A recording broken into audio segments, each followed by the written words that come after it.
उत्तर भारत के गांव में जैसे ही बारिश का मौसम खत्म हुआ, वैसे ही ठंड का मौसम शुरू हो गया। सुबह की हवा में धुंध घुली हुई थी। खेतों पर ओस की बूंदें चमक रही थीं।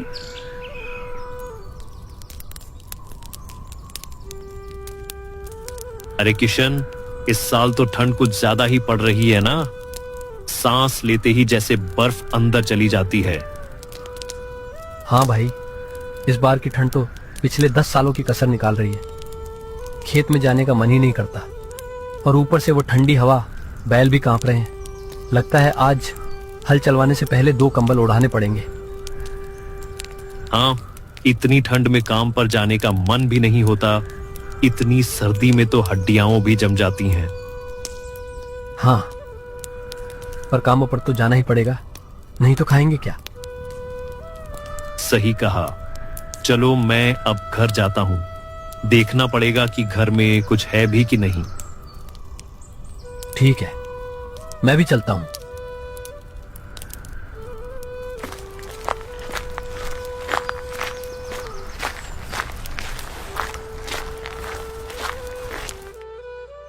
उसी गांव में एक मजदूर रहता था जिसका नाम गोविंद था। गोविंद बहुत गरीब था। जो कमाता उसी से उसका घर चलता था। वह अपनी पत्नी और बच्चे के साथ एक छोटी सी झोंपड़ी में रहता था।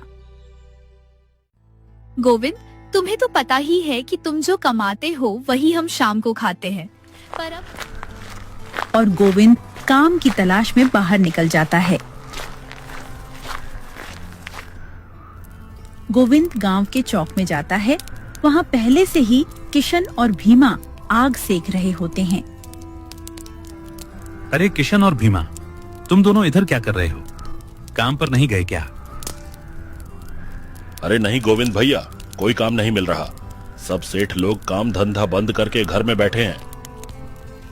हाँ, मैं भी काम की तलाश में निकला हूँ। घर पर राशन और लकड़ियां खत्म हो गई हैं। ठीक है, तो चलो जंगल चलते हैं। कुछ लकड़ियां ले आते हैं, और रास्ते में कोई काम मिला तो वो भी कर लेंगे। ठीक है, तुम दोनों जाओ। मैं तो खेत में जाऊंगा जब सूरज निकलेगा। गोविंद और किशन दोनों लकड़ी लेने के लिए जंगल की ओर जाते हैं। आज के गुजारे के लिए कोई काम ढूंढना होगा। हाँ, मैं तो बोलता हूँ कि गांव के सेठ के पास जाकर काम मांगते हैं। ठीक है गोविंद, लकड़ी काटने के बाद उनके पास चलते हैं। वाह रे भगवान, आज तो किस्मत खुल गई। इतने सारे सूखे पेड़, और मैं सोचता था कि लकड़ियां जुटाने में हफ्तों लगेंगे। यहाँ तो आधा काम तो आज ही हो जाएगा।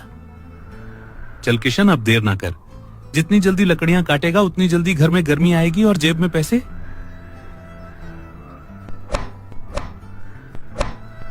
दोनों लकड़ी काटना शुरू कर देते हैं।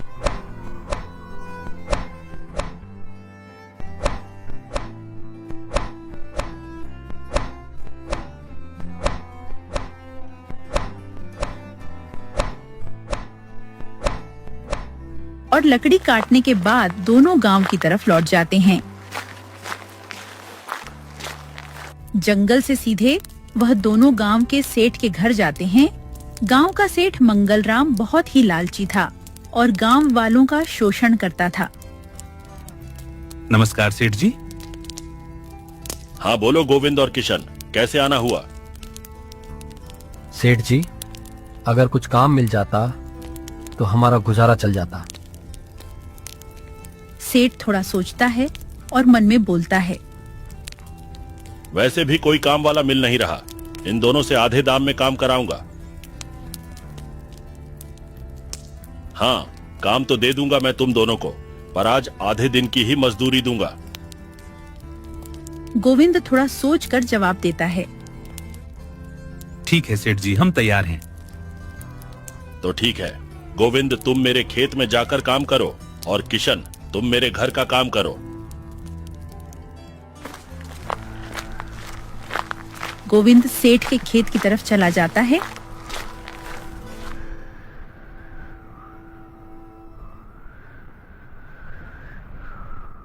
खेत में तो बहुत ठंड है, पता नहीं मैं कैसे काम करूंगा। चलो काम शुरू करता हूं।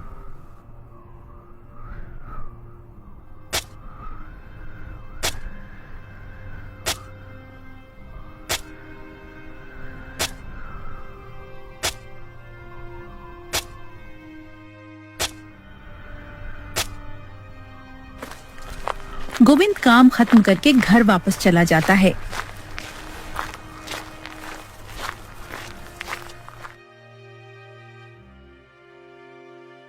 रूपाली, मैं लकड़ियां लेकर आया हूँ। अच्छा हुआ तुम लकड़ियां लेकर आए, वैसे भी लकड़ियां खत्म होने वाली थी। और कुछ काम मिला कि नहीं? हाँ, सेठ के खेत में काम तो मिला है, पर आधे दिन का ही काम मिला था। कल जाकर आधे दिन के पैसे ले लूंगा। ठीक है गोविंद, तुम खाना खा लो।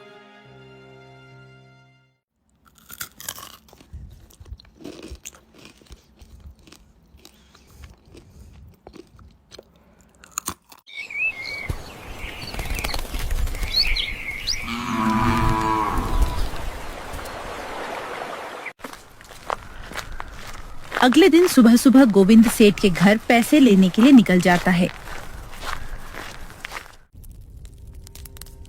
बोलो गोविंद, कैसे आना हुआ? सेठ जी, मैं कल के आधे दिन के पैसे लेने आया हूँ। घर की हालत बहुत खराब है, इसलिए राशन लेना है तो मुझे पैसे दे दीजिए। ठीक है गोविंद, ये लो 150 रुपए कल के आधे दिन के। पर सेठ जी, 150 तो बहुत कम है और मैंने तो बिल्कुल खराब मौसम में काम किया था। इतने पैसे बहुत हैं गोविंद, और पैसे चाहिए तो पूरा दिन काम कर ले। ठीक है सेठ जी, मैं सोच कर बताऊंगा।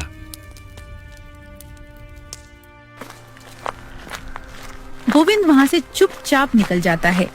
गोविंद दुखी था क्योंकि 150 रुपये से उसका घर नहीं चलने वाला था और वह जंगल की तरफ चल पड़ा।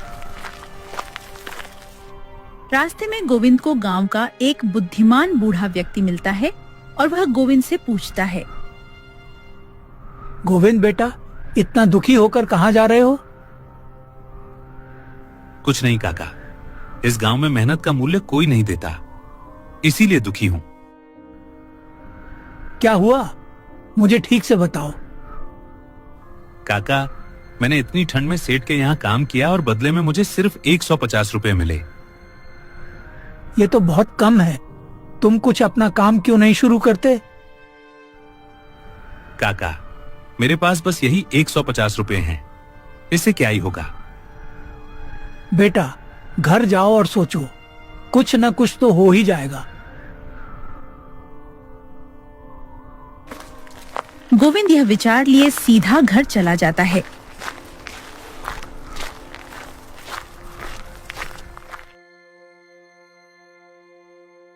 पैसे ले आए क्या सेठ जी से? हाँ रूपाली, पैसे तो मिले हैं लेकिन सिर्फ 150 रुपए दिए हैं, वह भी आधे दिन के।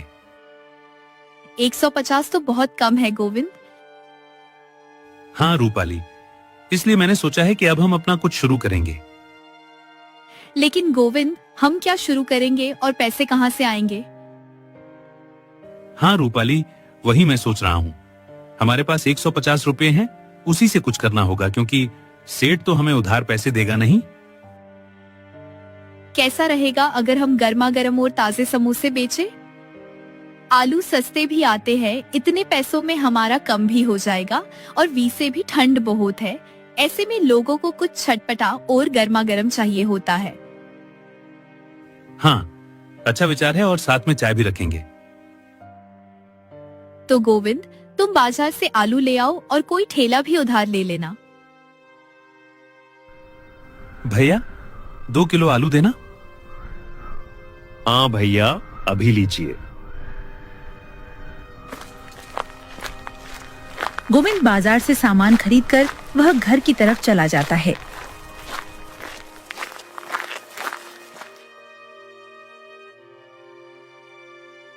रूपाली, मैं आलू ले आया हूँ।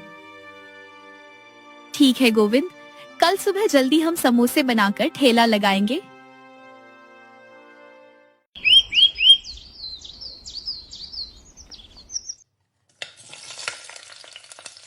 रूपाली सुबह उठकर गर्मा गर्म और ताजे समोसे बनाना शुरू कर देती है। समोसे तैयार होने के बाद गोविंद गांव के चौक में समोसे और चाय का ठेला लगाता है और पास में ही आग जला लेता है। धीरे धीरे करके लोग समोसों की खुशबू से गोविंद के ठेले पर आने लगे। गोविंद बेटा, क्या बेच रहे हो? खुशबू तो बहुत अच्छी आ रही है। समोसे और चाय काका। अरे वाह बेटा, सर्दी में समोसे और चाय मिल जाए तो मजा आ जाएगा। तो मुझे एक समोसा दे दो। हाँ काका, अभी लीजिए। मुझे भी चाय दे दो गोविंद, और एक समोसा भी। हाँ भीमा भाई।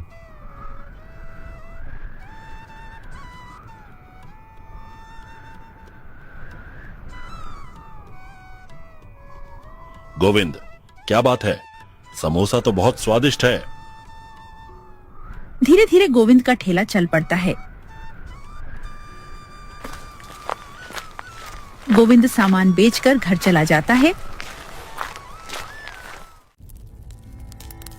दूसरी तरफ सेठ अपने घर पर किशन से पूछता है। किशन, ये गोविंद कहाँ है? मेरे खेत में काम करने क्यों नहीं आया? सेठ जी, वो आज नहीं आएगा। उसने अपना धंधा चालू कर दिया है। ओह, ऐसा है क्या? ठीक है। सेठ मन ही मन बहुत गुस्सा होता है। अगर ऐसा चलता रहा तो गांव में कोई भी मेरी इज्जत नहीं करेगा, न ही कोई मेरे खेतों में काम करेगा। गोविंद का कुछ करना पड़ेगा।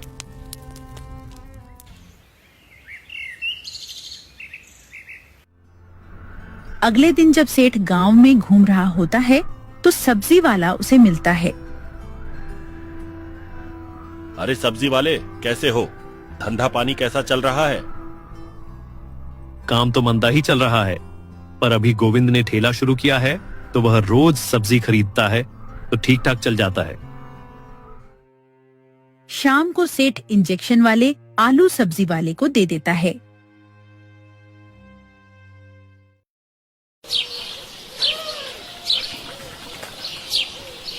अगले दिन गोविंद सब्जी वाले के पास आता है और आलू खरीद कर ले जाता है। समोसे बनाकर गोविंद फिर से बाजार में ठेला लगाता है और लोग आना शुरू हो जाते हैं। गोविंद भाई, एक समोसा लगा देना। हाँ बिल्कुल, अभी लीजिए। जैसे ही ग्राहक समोसे खाते हैं, उनके पेट में दर्द शुरू हो जाता है। क्या हुआ तुम लोगों को? और गोविंद तुरंत दोनों को अस्पताल ले जाता है। अच्छा हुआ तुम दोनों को समय पर अस्पताल ले आए। पर डॉक्टर साहब, इन्हें क्या हुआ है? इन दोनों को फूड पॉइजनिंग हुई है। शायद इन्होंने कुछ ऐसा खा लिया जो ठीक नहीं था। लेकिन इन्होंने तो समोसा खाया था जो मैंने बनाया था, और मैंने तो कुछ भी खराब चीज इस्तेमाल नहीं की। अगर तुम ऐसा कह रहे हो तो पक्का आलू खराब होगा। तुम आलू लैब में दे देना टेस्टिंग के लिए, और जब तक रिपोर्ट ना आ जाए किसी को भी समोसा मत खिलाना। ठीक है डॉक्टर साहब। गोविंद का ठेला अभी चला ही था कि यह मुसीबत उस पर आ पड़ी। वह ठेला बंद करके सीधा घर लौट जाता है। क्या हुआ? आज तुम इतनी जल्दी घर कैसे? आज 2 लोग हमारा समोसा खाकर बीमार हो गए हैं। ऐसा कैसे हो सकता है? हम तो सब कुछ अच्छा ही इस्तेमाल करते हैं। पता नहीं कैसे। कल रिपोर्ट आएगी तब देखेंगे। दूसरी तरफ सेठ सरपंच के पास जाता है। सरपंच जी, आपने सुना क्या? गोविंद के खाने की वजह से लोग बीमार हो गए हैं। हाँ, पता चला मुझे। तो आप क्या कर रहे हैं इस बारे में? मैं कल ही उसे पंचायत में बुलाता हूँ। सरपंच गोविंद के घर जाता है। गोविंद, तुम्हारी शिकायत आई है कि तुम्हारा खाना खाने से लोग बीमार पड़ गए। हाँ सरपंच जी, कल रिपोर्ट आ जाएगी तब सच पता चल जाएगा। ठीक है, कल पंचायत आकर सफाई देना।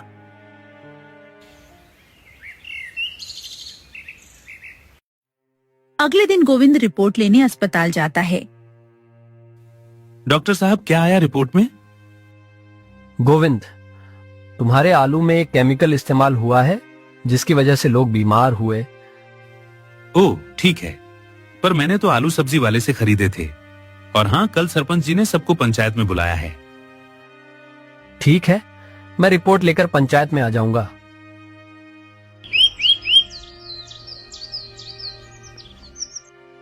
अगले दिन गांव में पंचायत लगती है और सब लोग उसमें अपनी सफाई देने आते हैं।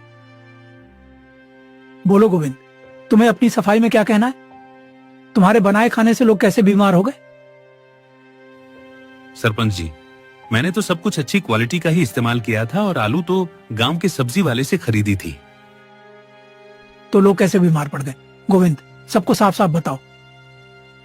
मैं बताता हूँ। मैंने गोविंद के बनाए समोसे की जांच की है और रिपोर्ट में पता चला है कि आलू में कोई केमिकल मिला हुआ था। इसका मतलब गलती सब्जी वाले की है। सब्जी वाले, बताओ तुमने ऐसा क्यों किया?